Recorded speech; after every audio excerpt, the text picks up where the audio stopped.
Cerita diawali dengan seorang murid kayanan sombong merasa menjadi bos karena kekayaannya bernama Huisik. Ia selalu menyewa seorang reman untuk menghajar murid lain yang tidak mau tunduk kepadanya, seperti murid bernama Sung In yang menjadi korban dari kesombongannya itu.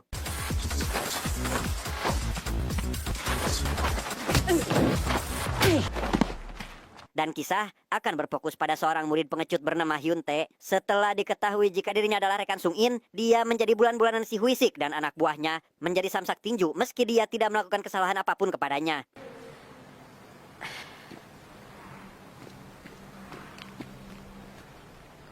Setelah dihajar, barulah Sung In datang menemui sahabatnya. Bukannya tidak ingin menolong tepat waktu, tapi karena mereka berdua beda sekolah, Sung In menjadi kesulitan melindungi sahabatnya dan hanya bisa memendam kekesalannya kepada si Hyusik. 나 이제 싸움 안 하려고. Ketika sedang berjalan pulang itulah, Sung In tak sengaja melihat Huisik berjalan di depan mereka dengan seorang wanita. Ia langsung menghampirinya dan... 사탕 맛있냐? Sung In dan Hyun Tae rupanya adalah sahabat karib sejak kecil. Mereka tidak ragam sama sekali satu sama lain. Bahkan kedua orang tua mereka sudah menganggap jika Hyun Tae dan Sung In adalah saudara. Seperti ayah Sung In yang memberikannya kartu kredit untuk dipakai jajan bersama Hyun Tae. 너랑 있을 때 치킨 사 먹으러 갔는데 간식 먹었어. 너무 치지 마. 아 진짜로. Meskipun memiliki wajah tampan, Sung In tidak memiliki teman selain Hyun Tae, sehingga dia akan merasa cemburu jika sahabatnya itu berjalan dengan orang lain, seperti waktu itu ketika Hyun Tae akan pergi dengan pacarnya, yang membuat Sung In merasa kesal dan meminta agar dia tidak berjalan dengan pacarnya lagi. 알았어 내가 전화할게. 끊어. 뭐 윈신이야? 씨발 꺼져 그냥 뭐라. Tanpa memperdulikan sahabatnya, Hyun Tae memilih untuk tetap mojok dengan kekasihnya, meski sadar jika hal itu akan membuat Sung In merasa jengkel. Ia berani mengambil resiko, meski harus bertengkar dengan sahabatnya.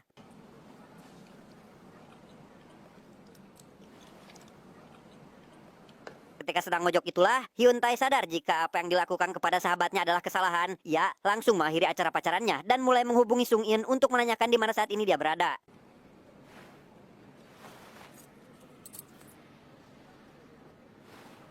먹었어? Dia bernama Yosef, seorang penagih hutang yang tak segan memukuli pelanggannya yang menunggak terlalu lama. Dengan ditemani saudaranya bernama Hong, mereka menjadi penagih yang tak terkalahkan, ditakuti oleh setiap pelanggan, terutama si Hong yang terlalu brutal ketika ada yang membuatnya jengkel. 돈을 빌렸으면 갚아야죠. Huisik yang tak sengaja melihat kehebatan dua penagih hutang itu, merasakan adanya angin segar untuk balas dendam. Ia meminta mereka untuk membantunya mengalahkan Sung In yang sampai saat ini masih belum terkalahkan. 너무 눈에 띈다. Setelah deal-dealan harga, Hyusik membawa Yosef dan Hong untuk menemui Sung In di taman tempat biasa dia dan temannya bermain, di mana Hyusik langsung mengajaknya berduel di tempat yang sudah dia persiapkan. 내가 너 오늘 못 눕히면 나가 뒤진다. Tanpa banyak bercocot-cocot lagi, Hyusik langsung berlagak sombong dengan menyerang Sung In terlebih dahulu, tetapi...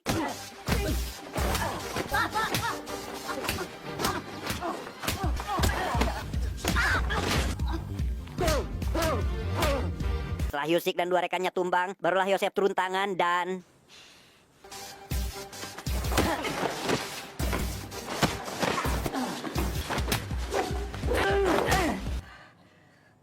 Marah dengan kekalahan Yosef, Hong langsung menyergap Sung In dengan sangat cepat. Ia menghajar Sung In habis-habisan tanpa memperdulikan jika lawannya itu sudah tidak bisa bergerak lagi.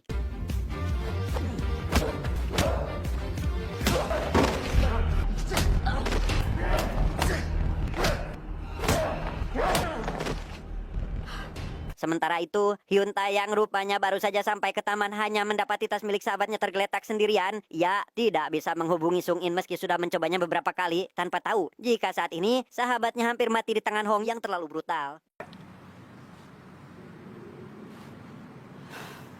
담배 피러 갔나? Merasa ada yang aneh, Hyun Tae mencoba untuk mencari di mana sahabatnya itu berada. Yang tak lama, sampailah dia di tempat di mana Sung In saat ini sedang dipukuli, di mana Hyun Tae hanya bisa menangis di pojokan ketika melihat sahabatnya dipukuli habis-habisan tanpa bisa membantunya.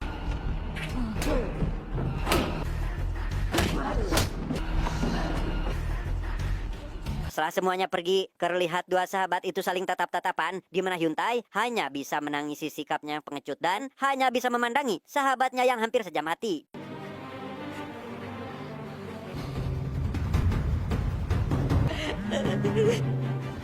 Sejak hari itu semua menjadi terasa asing, Hyuntae memilih untuk tidak berbicara terlebih dahulu dengan Sung In, bahkan ketika mereka berpapasan sekalipun, di mana Hyun terus mengatakan satu kalimat berulang kali, yaitu ia akan membuktikannya kepada Sung, yang entah apa maksud dari perkataannya itu, namun yang pasti hanya itulah kata yang terakhir Sung In dengar sebelum Hyuntae menghilang dari kehidupannya. 보여준다고.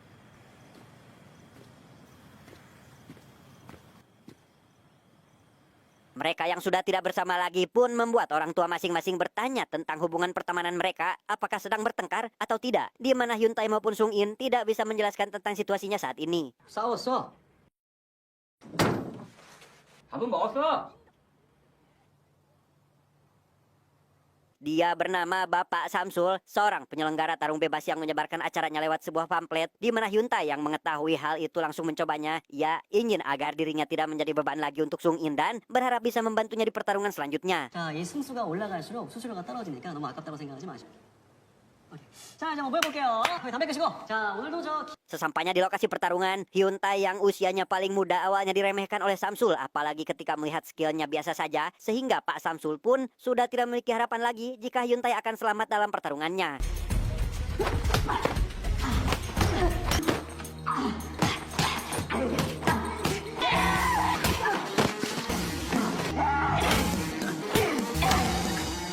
Dari pertarungan itu, Pak Samsul mulai tertarik dengan bakat yang dimiliki oleh Hyun, di mana Hyun sendiri menjelaskan jika dirinya tidak mengetahui apakah dia berbakat dalam bidang tersebut, karena sebenarnya Hyun tidak pernah latihan sama sekali. Dia hanya melihat sahabatnya, yang tiada lain adalah Sung In ketika sedang bertarung. 그렇지.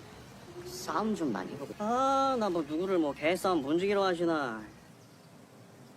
Di taman tempat biasa Hyuntae dan Sung In bermain, datanglah pacar Hyun untuk menanyakan di mana sahabatnya berada, karena setelah apel terakhir, pacarnya tidak pernah lagi menemuinya dan barangkali Sung In tahu keberadaannya.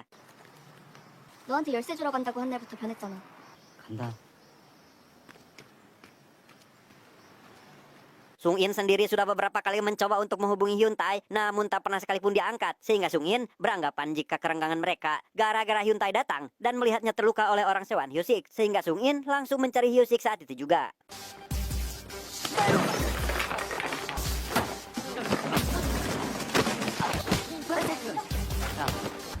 싫었냐?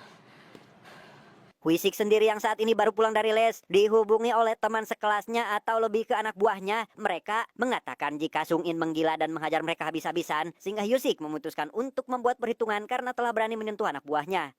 뭐야, 출발 안 하고? Esok harinya Hyusik mendatangi Hyuntae dan langsung membuatnya jengkel, di mana si Hyunsik ini terus berlagak seolah penguasa hanya karena dirinya kebanyakan uang. Namun anehnya, Hyuntae tidak sedikit pun melawan, sehingga membuat Hyusik semakin berlagak jika dirinya memang absolut dan tak terkalahkan.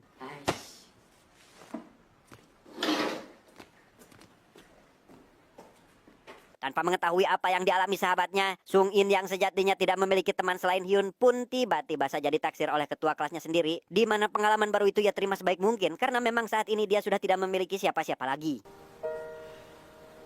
너 밴드 남는 거 있니? Malam harinya Sung In memutuskan untuk bertemu lagi dengan si ketua kelas. Mereka saling bercerita hilir mudik kesana kemari, di mana si ketua sangat senang karena bisa berduaan dengan orang yang dicintainya, apalagi setelah mengetahui jika Sung In tidak seperti yang dirumorkan orang lain. Ia dikenal jahat, kejam, tidak berperi kemanusiaan, yang sebenarnya begitu baik, lembut, perhatian, terutama tidak memanfaatkan kesempatan meski saat ini mereka sedang berduaan. 그럼 학교에서 이렇게 예쁘고 잘난 체를 유지하는 게 쉬운 줄 아니? 맨정신으로? 씨발, 라면 먹을 걸. Hyuntae sendiri masih bersama Pak Samsul untuk pergi ke pertarungan selanjutnya. Pak Samsul menjelaskan jika pertarungan kali ini tidaklah mudah karena orang yang akan dia lawan adalah orang yang tak terkalahkan. Sehingga Pak Samsul meminta Hyun agar tetap berhati-hati dan langsung menyerah jika dia sudah tidak sanggup untuk melanjutkan pertarungannya.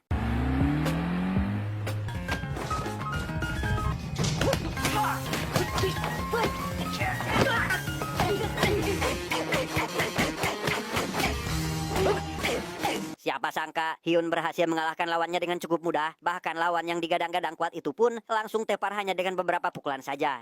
Pak Samsul tentu merasa bangga dengan anak didiknya itu. Kali ini dia merawat Hyuntae seperti adiknya sendiri, memastikan keamanannya, bahkan rela berbagi makanan karena terlalu menyayanginya. 야, 이것도 먹어. 형 안 먹어요? 먹어. Dengan uang hasil dari pertarungannya, Pak Samsul bertanya akan digunakan untuk apa uang itu, di mana Hyun menjelaskan jika uang tersebut akan dia gunakan untuk jalan-jalan bersama sahabatnya, di mana percakapan itu langsung dipotong oleh Hyun karena sejatinya uang bukanlah segalanya, melainkan dia hanya ingin menjadi kuat dan berharap bisa bertarung secara berkelompok. 하는 데가 있긴 한데 뭘 이렇게 못 사서 한다냐? 말하자면 길어요. Mendengar hal itu, Pak Samsul menyarankan Hyun untuk melakukan pertarungan di tempat lain, pertarungan yang dilakukan secara berkelompok sesuai dengan keinginannya. 안 해주시겠죠? 아, 나. 이 새끼가 이게 아주 사람 골수까지 빼먹으려고 그러네? Sementara itu, Yosef dan saudaranya menagih hutang seperti biasa, di mana kali ini si Hong atau saudaranya terlalu keras melakukan pekerjaan. Ia memukuli nasabahnya terlalu keras, membuat si nasabah babak belur sehingga dari kejadian yang tidak manusiawi itu, si nasabah memilih untuk mengajukan hal tersebut ke pengadilan dan meminta uang perdamaian dengan jumlah yang sangat besar.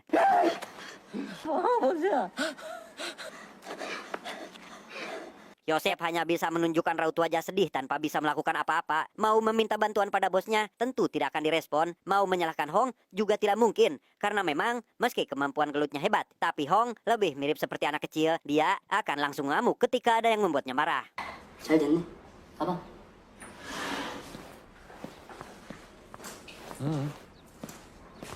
Esok harinya Sung In kembali bertemu dengan si ketua kelas yang kali ini mengajaknya untuk pergi ke bioskop, di mana Sung In dengan senang hati menerima tawaran tersebut. Namun ketika hendak naik bus, Sung In tiba-tiba dihubungi oleh Hyun Tae yang saking senangnya, Sung In memutuskan untuk menunda acara dengan si ketua karena menurutnya Hyun Tae lebih penting dari siapapun juga. 이거 타야 되는. 나 영화관 다음에 가야겠다. 어. Setelah melewati perjalanan panjang dengan penuh kebahagiaan, Sung In malah dibuat kecewa karena Hyun Tae dengan wajah babak belurnya terus saja berucap jika dia akan membuktikan sesuatu, di mana hal itu membuat Sung In merasa kesal dan kembali beranggapan jika penyebabnya adalah Hyusik, sehingga Sung In langsung pergi untuk mencari keberadaannya. 야, 야 승인아. Pak Samsul mengajak Hyun Tae pergi ke tempat sahabatnya untuk mengikuti pertarungan berkelompok. Namun karena kekurangan personil, kali ini Pak Samsul turun tangan yang langsung membuat sahabatnya takut. Namun untuk menyimbangkan kekuatan, mereka tidak bertarung 2 lawan 2 melainkan lawan 4 untuk mengantisipasi agar Pak Samsul tidak bisa menang dengan mudah. 안 돼. 진짜 안 돼. 야, 선수들 개런티 얼마야? 투당 20. 존나 비싸네, 개새. Sejenak kita tinggalkan dulu pertarungan Pak Samsul dan berpindah ke lokasi di mana Hyusik berada saat ini. Waktu itu, ketika baru saja pulang dari les, Hyusik didatangi oleh Yosef untuk meminta bantuan meminjamkannya uang. Namun karena sedang tidak butuh sosok petarung, Hyusik hanya meminta maaf dan tidak bisa membantunya. Di mana Yosef langsung pulang begitu saja tanpa sedikit pun memaksa meski bisa melakukannya.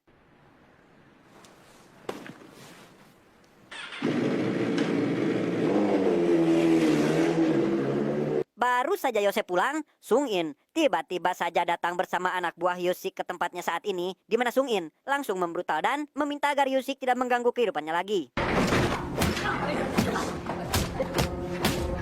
너 죽을 사람 한 번이라도 또 건드릴 땐 죽여버린다. 십새끼야.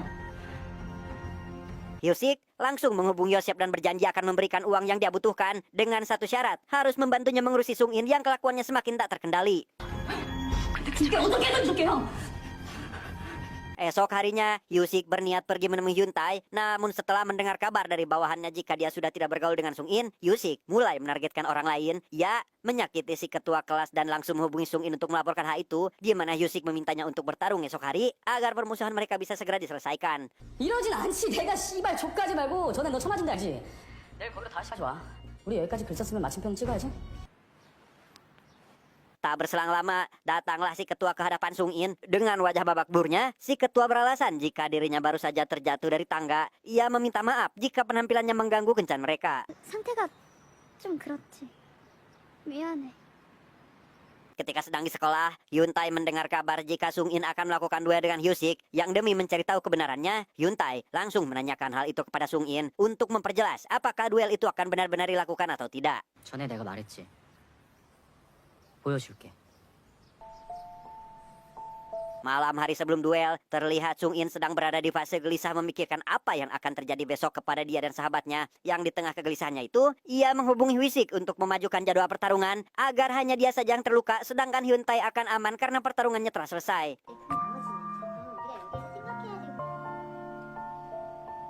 Di hari pertarungan, tampak semua pihak sedang bersiap untuk melakukan duel terakhir, di mana Hyun menghubungi Pak Samso terlebih dahulu, meski pada akhirnya tetap berangkat karena tidak mendapatkan jawaban.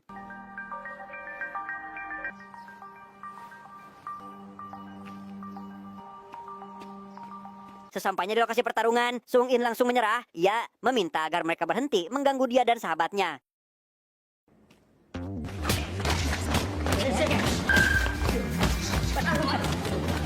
Di tengah perundungan itu, Hyun Tae yang tidak bisa menghubungi Sung In pun langsung mendatanginya karena ia tidak ingin kejadian di masa lalu terulang lagi dan... 네가 여기 왜 왔냐?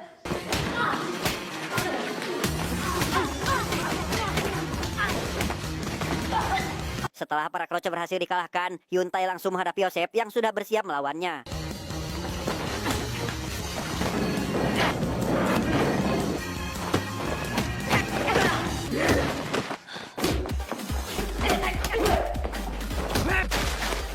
Kewalahan dengan saudara Yosef, tiba-tiba Pak Samsu juga datang ke lokasi tersebut setelah tadi mendapat panggilan yang tak terjawab.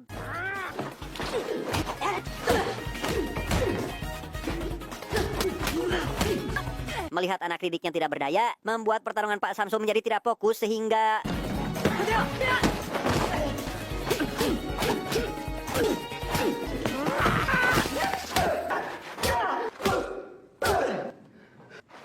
Pada akhirnya, Hong berhasil memenangkan pertarungan besar itu, di mana dengan gagah beraninya, Sung In datang tepat waktu, tepat ketika Hyun Tae akan dihabisi. Meski sebenarnya, Yoseflah sang penyelamat yang akhirnya membawa saudaranya pergi.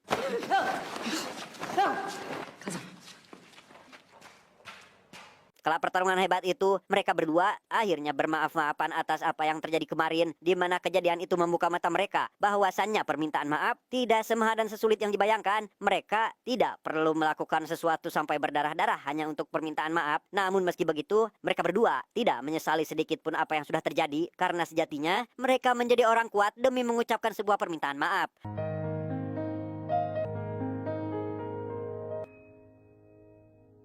Tamat, ending yang sangat membanggakan.